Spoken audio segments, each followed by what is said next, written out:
I've done a lot of unmatching in my days of being on the dating apps. And by days, I mean years. Because in hindsight, I've been looking back and I'm like, I've been on the dating apps for literally a decade. This has been successful. 10 years? Literally 10 years. I downloaded them when I went to college at 17, 18. Well, I think you have to be 18 to get on Tinder. And I'm going to be 28 in 2025. So, 9 years, baby.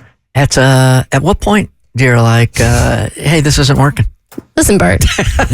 You gotta be Never give up. It's all about persistence. Okay. Yeah. And when you say unmatched, that means you match with somebody and then before you go out on the date, you're like, I'm going to bail on this? Well, sometimes it's after the date. You can unmatch at any point in time. So I actually ended up unmatching with a guy last weekend who was perfect on paper, all because of where I found out he worked. Can I ask you one question about the unmatching thing after the date? That's essentially saying, look, I don't want to see you anymore, right? That's so what that's not really even ghosting. That's like, here, we went out, I'm not interested, because he'll know that you aren't matching anymore, right? Yeah, I mean, I typically don't unmatch after a date. I, unlike most people, like to use my words when it comes to confrontation.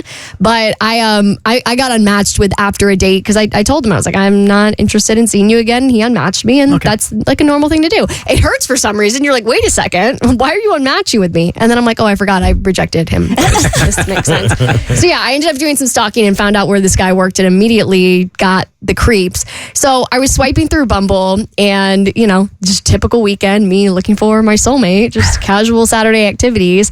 And I'm sounding a little bit like a Love Island character because they always say that, oh, he's my type on paper. And I feel like when you've been on the apps long enough, you every now and then will experience this. I say it happens like once every 2 to 3 months. You see somebody that before you meet them at the very least is a perfect match for you on paper. So I matched with this guy who I think was in town for a game. I guess they were playing Georgia or whatever. So he was driving into town and I was like, oh, this guy went to a good university. Like, oh, this is exciting. Oh, he looks like he has a good job. It says he works in like finance or sales or whatever those basic boy jobs are.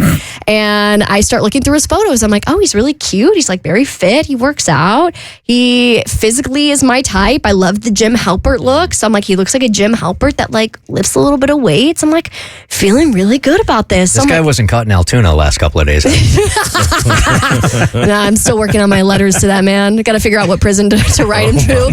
So I end up swiping with him and we end up matching. I was very excited. And because it was Bumble, I was like, this guy might not know that he can message me first because some guys don't know that changed on Bumble recently. So you know what? I really want to make sure that while this guy is in town, we can match. So his prompt, because in the dating apps, they'll have a bio where maybe they can give you something to ask them about or whatever.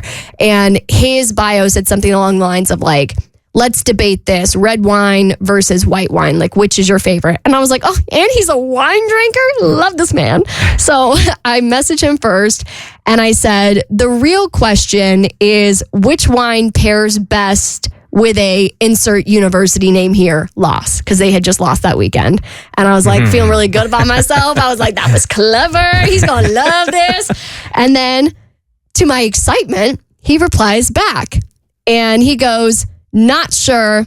I'll ask for Billy Napier's recommendation after another disappointing season. Oh, that's Florida's head coach. And now I'm excited because I'm like, I love it when men are mean to me. So, so now I'm like, this guy is perfect. Like, this is my perfect match. So I sit there and I ruminate on what I want to reply to him next. And like, I got to come back with like some fire. So I go, UF fans have been numbing ourselves with cheap vodka for years, but y'all can start off light with some Franja if you think you can handle it. This is good back and forth. I like here, the man. banter. Yeah, nice flirt. I'm good at this, right? Yeah. So I send that off and it takes him a while to respond. So in the meantime, I've got a lot of time on my hands. I start going FBI work. I got to find out where this guy, like if he was in a fraternity, got to find out if his fraternity was cool. I got to find out like, is he a siblings? Does his mom look crazy? So I do all the stalking. And the first thing that women will do when they find a guy on the internet from a dating app is we will go straight to that LinkedIn. Got to find out where you work, where you used to work, what university you went to. Are you recommended by your old bosses? Like this is the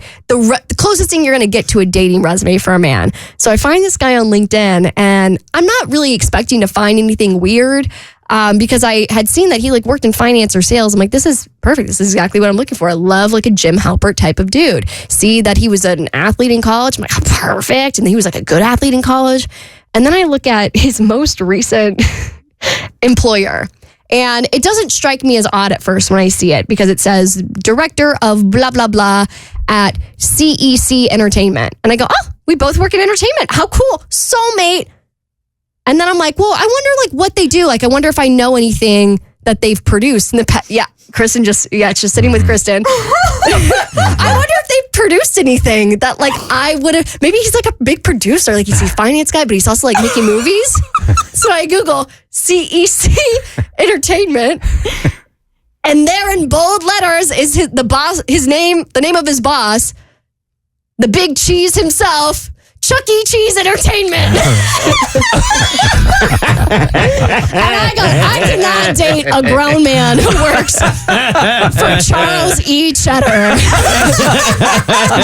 that waved all the red flags to me. I don't care that he's 6'3". I don't care that he's brunette. I don't care that he won a national championship in college. You work for Chuck E. Cheese. I'm That's funny. out. The Bert Show.